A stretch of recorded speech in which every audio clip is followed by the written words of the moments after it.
Alors là, chapeau. Un podcast audio et vidéo de et avec Philippe Chapeau.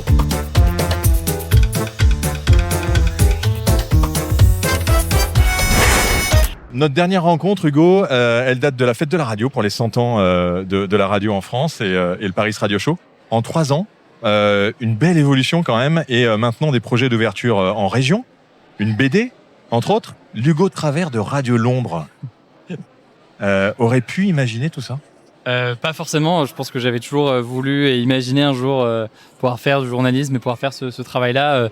J'aurais pas forcément imaginé forcément être autant suivi et pouvoir développer tous ces projets non plus. Donc non, je pense que je m'y attendais moi-même très très peu et j'ai juste la chance de pouvoir faire ce qui me plaît, de pouvoir le développer, d'avoir une équipe aussi formidable et qui travaille sur ça, donc ça fait plaisir.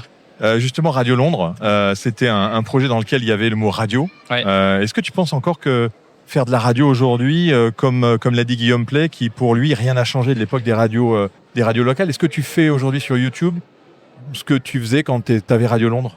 Ce qui a changé, il y a certains formats qui ont changé. Maintenant, si on parle de la radio, c'est aussi du podcast. Je pense que c'est le même mot qui peut s'utiliser de différentes façons. Moi, quand je fais un podcast aujourd'hui qui est écouté sur les plateformes, on pourrait dire que c'est de la radio. C'est pas un terme que je rejette du tout. Au contraire, donc je pense que c'est des choses qui se mêlent, qui se mélangent. Et dans mon cas, voilà, je sais qu'on fait un format audio aussi, et parfois des formats sur YouTube sont aussi des formats audio. Donc c'est assez particulier, mais c'est la façon dont les choses évoluent aussi. T'as des retours sur les gens qui t'écoutent plus en audio qu'en vidéo ou Non, alors on est très suivi quand même sur YouTube et c'est vrai qu'il y a beaucoup de gens qui regardent en vidéo, mais on sait que même sur YouTube, des gens écoutent souvent en fait nos formats.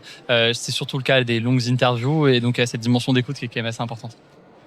Justement, les radios locales, je ne sais pas si tu en as entendu parler, elles sont en danger actuellement avec le FCER, qui est un fonds de soutien qui a toujours existé pour les radios de proximité, qui depuis 2 ans menace un peu d'être diminué de moitié. Tu lances un média local de ton côté. Tu penses quoi des radios locales de proximité ? Est-ce que tu penses travailler avec elles dans cette régionalisation que tu fais à Lyon, donc Marseille et Québec ? Ouais, je pense qu'effectivement, c'est des radios qui sont essentielles parce que c'est des radios qui, en fait, permettent d'informer à l'échelle locale que toute forme de génération, toute forme de personnes qui ont besoin de s'informer sur ce qui se passe près de chez eux. Et je pense que cette dimension de proximité dans l'information, elle est absolument essentielle.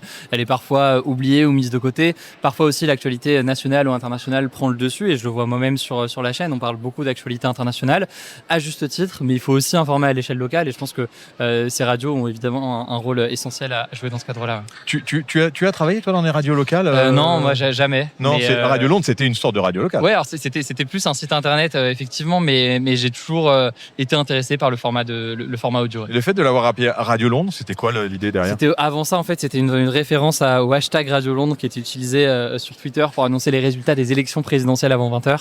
Et j'avais créé un compte qui relayait les meilleurs tweets de ce hashtag et ce qui est devenu après ça un site internet. Et c'est un site du coup où j'écrivais à l'époque. Ouais, donc tu faisais ton Radio Caroline à toi, quoi. Ouais, exactement.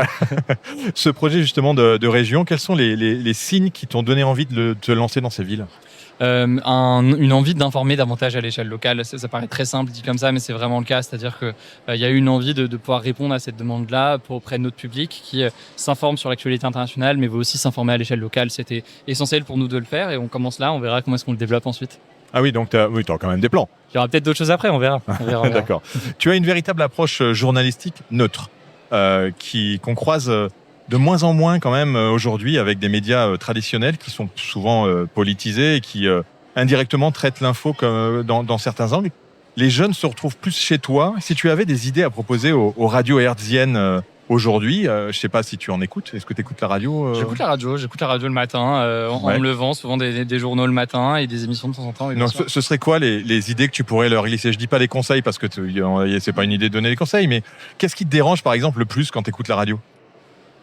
Y a rien qui me dérange particulièrement. Je pense simplement que elles ont tout intérêt et elles le font de plus en plus à comprendre que YouTube, par exemple, peut être un bon moyen de découverte. Je pense qu'il y a de plus en plus de personnes. Je sais que certaines radios de plus en plus sont présentes sur YouTube, parfois même en direct. Et je pense que c'est une bonne façon de faire découvrir à un autre public leur travail, un travail qui peut, je pense, intéresser tout le monde. Ok. En 2026, le thème pour la Journée mondiale de la radio de l'UNESCO est radio et intelligence artificielle.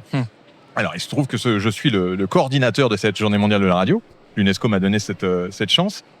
Tes équipes utilisent certainement, toi aussi, on va émettre des recommandations sur l'IA pour les radios et pour les auditeurs. Est-ce que sensibiliser les auditeurs sur ce sujet le 13 février 2026, c'est quelque chose qui te semble intéressant ? Oui, complètement. Après, je pense qu'effectivement, sur l'intelligence artificielle, il y a beaucoup de questions qui se posent. Et c'est vrai que dans le prisme de l'audio, il y a des... En fait, ce qu'on voit, c'est qu'en plus, c'est des choses qui sont techniquement... les avancées sont assez importantes en audio, presque plus qu'en vidéo, parce que techniquement, c'est plus facile à accomplir. Donc, ça pose plein de questions, parfois sur la propagation de fausses informations, parfois sur l'utilisation qui peut en être faite dans des médias, donc sur toutes les questions éthiques qui peuvent se poser. Et donc, chaque rédaction aura, je pense, son choix à faire de ce point de vue-là. Et la voix clonée ?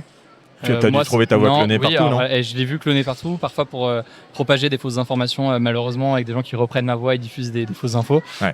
Donc ça, c'est un vrai enjeu.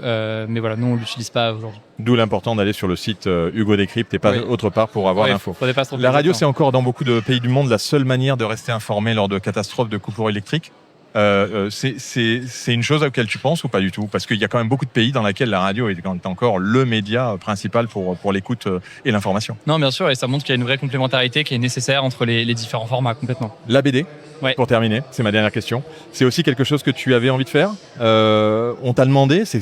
Non, c'était une volonté de notre part de le faire depuis longtemps, une volonté d'informer différemment sous un format écrit. Ça faisait longtemps qu'on réfléchissait à faire quelque chose sous forme de livre, et puis là ça s'est fait sous forme de bande dessinée, avec l'idée chaque année de pouvoir traiter une thématique différente en bande dessinée. Donc on est très très content des retours. Là on a vu beaucoup de gens ces derniers jours. Ah ouais, impressionnant. Donc ça fait plaisir, et puis on a hâte d'avoir tous les retours dans les prochains jours. Impressionnant de voir tout le monde, et là-bas à la Guerre et ici aux trois provinces.